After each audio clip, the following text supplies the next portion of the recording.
Top focus story in this bulletin. A secret security project initiated by the SPG 3 years ago will finally be completed as the Prime Minister settles into office. A 1.5 kilometer long tunnel connecting 7 RCR to Safdarjung Airport will soon be completed to whisk away the Prime Minister in case his residence or the capital comes under any attack. Take a look. Even before he became Prime Minister of India, Narendra Modi's security was a huge concern. And now as he prepares to move into 7 Racecourse Road, no stone is being left unturned to make sure he's absolutely safe. This is where a top secret underground tunnel is being constructed to evacuate the Prime Minister in case of an attack on his residence. This has been the best kept secret of India's top security agencies for more than 3 years now. At the moment, we are at Safdarjung Airport and behind me is the airstrip. Now, this airport is used for taking off and landing of small aircraft and helicopters. This is used by VVIPs to take helicopters to different destinations. And as you can see that there is some construction work happening here. Now, this is the place which will be connected by this tunnel from the 7 RCR.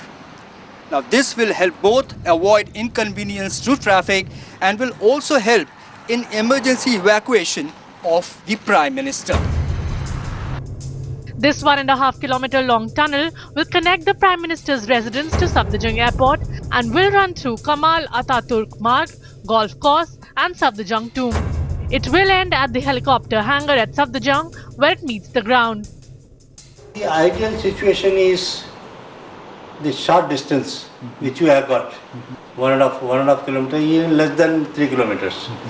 And when nearby we have got an open area for helipad area where the helicopters are ready to evacuate him. The Special Protection Group and the Directorate General of Civil Aviation say the tunnel will not just provide a secure passage to the PM, but will also ensure that traffic on the road is not thrown out of gear by the movement of the PM's cavalcade. Actually, we have got a lot of expertise. DMRC, Delhi Metro, they have got very good expertise. They have got beautiful tunnels they have created. They should be able to do it very smoothly with proper CMT, crisis management teams evolved, and they can create a beautiful evacuation team. It took us almost 10 minutes to reach 7 RCR from Safdarjung Airport. But the Prime Minister's travel time will be much less due to no traffic obstruction on his route. But in an emergency evacuation contingency situation, the Prime Minister has to be transported to the nearest safest spot in minimum time and at a high speed. And in that scenario, this tunnel will prove to be quite useful. With camera person Parminder Sharma, Atir Khan in Delhi for Headlines Today. So in graphics, let's take our viewers through this proposed tunnel just in case there is an evacuation procedure that is involved and the Prime Minister has to be whisked away in a matter of moments from 7 RCR. If the capital is under attack, well, that is one contingency measure that would come into play. But let's take a look on what this 1.5 kilometer tunnel is proposed to do. 7 RCR. If there is an attack on the Prime Minister's residence or if his security feels that he needs to be evacuated with emergency, if you can see there, this particular tunnel, 1.5 kilometers, cuts through over 4 kilometers spread and goes directly to Safdarjung Airport where the helipad is there and a helicopter would be waiting to whisk away the Prime Minister to a safe location. So 1.5 kilometers there, a distance which usually would take about 10 minutes is going to be completed in a matter of just about a minute or two for the Prime Minister of the country. So this is in process of being completed, and once this is there, this is going to be an emergency evacuation plan.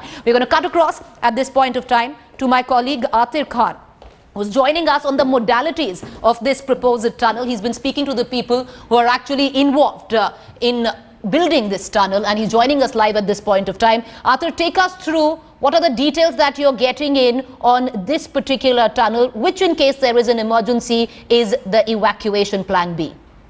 Well, you see, Preeti, in the Blue Book, there was no provision for an evacuation path of the Prime Minister. Now, a need was being felt for this evacuation path for a long time, ever since the assassination of Indira Gandhi. So thereafter, there had been a series of meetings between SPG, IB, and Bureau of Civil Aviation Security officials.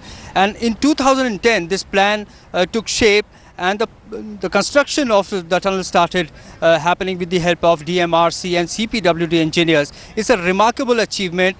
You see, the security officials are conscious all the time that there is no inconvenience to people because there is a blockade when the Prime Minister's route is there. So therefore, this will come handy in case there is a disaster, man-made or otherwise. If the Prime Minister is to be evacuated in the quickest possible time, it will connect him to the nearest airport from whereon he can take a flight and be taken to another safe destination.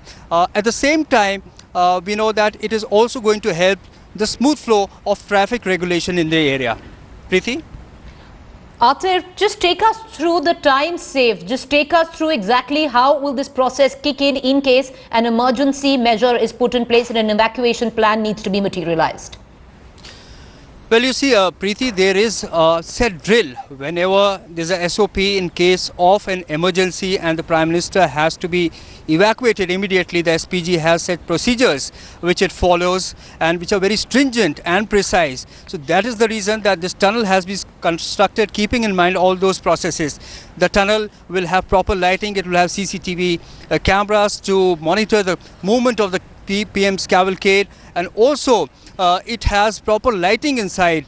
The provision is such that there is no problem in the maneuverability of the PM's cavalcade. Even at a high speed, his driver wants to take a U-turn at 90 kilometers per hour, he can do that. That is the inbuilt provision in the tunnel. So that is the set process. There is a protocol in case of an emergency. If there is an attack or there is a disaster, the Prime Minister needs to be taken to the safest and secure place.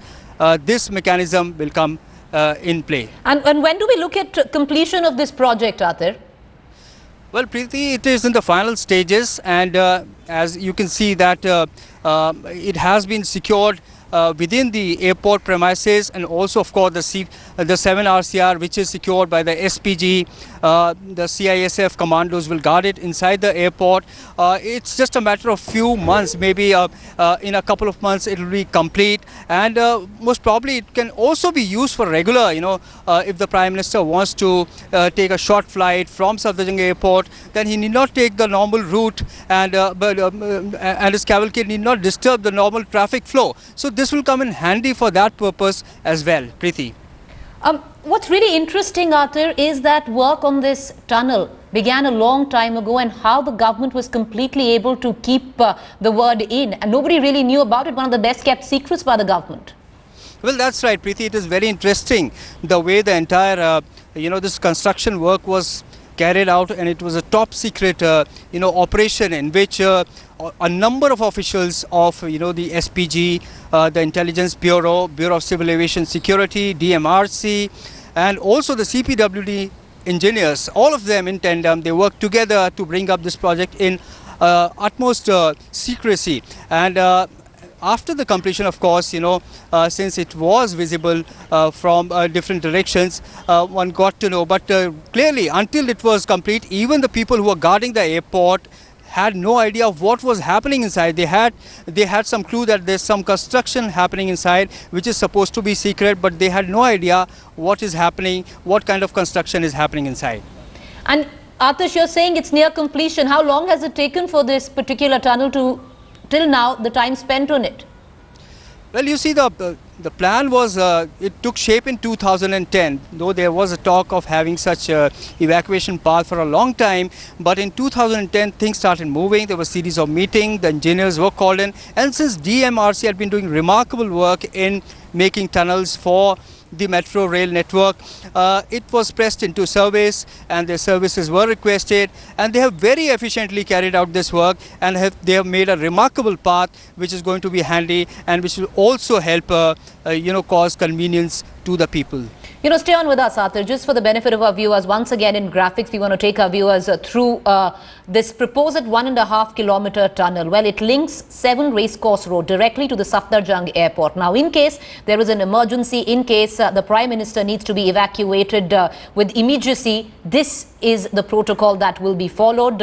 He will be whisked away in a matter of minutes from 7 Racecourse Road directly to Safdarjung Airport, where there is a helipad there. A helicopter would be waiting for the Prime Minister to come in, and from there on he would be flown to a safe place. Now, on your television screen is a graphic representation of this particular tunnel, and what's most interesting is that this tunnel, the plan which was floated, as my colleague, our associate editor Arthur was pointing out, in the year 2010, is now nearing completion. One of the best kept secrets of the Indian government, because till now nobody really knew what that work which was being carried out was, and now word coming in that it is in fact a 1.5 kilometer tunnel which links the 7 Racecourse Road directly. 7 Racecourse Road is the Prime Minister's residence. Narendra Modi would be moving in there shortly, and in case there is an emergency there, the national capital is under attack and the Prime Minister needs to be evacuated, this will be the protocol that will be followed. Atir Khan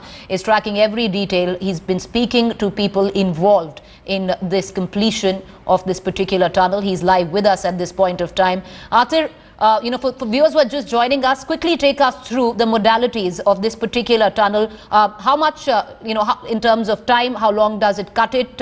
Because even though Safdarjung Road and 7 RC are right next to each other, so what is the time saved exactly? Well, that's right. They are in close proximity, and one can see parts of the airport from the corner of 7 RCR as well. But then the problem was that the Prime Minister's cavalcade had to take the normal route, and there are a number of detours, which is also a cause of concern as far as his security is concerned. And then it causes inconvenience to the normal traffic flow. People are adversely affected. They have to stop, wait for 5 minutes until the cavalcade moves, though it moves at a very high speed at 90 kilometers per hour almost. But then, this tunnel is going to cut his travel time considerably. Normally the Prime Minister would take around 7 to 8 minutes to reach the Safdarjung Airport from 7 RCR when the entire route is blocked. But right. now it is going to take almost even less than 2 minutes, and it's a state-of-the-art sort of technology which has been used, and it's completely safe for him to travel. Appreciate you joining us, Atir Khan, with the details of this top secret mission that is nearing completion as we speak. And that's the most interesting part about it. 2010, 4 years, this massive operation is taking place, a 1.5 kilometer tunnel being constructed linking the Prime Minister's residence to the Safdarjung Airport, and nobody had absolutely any clue about that. Appreciate Atir for joining us with that.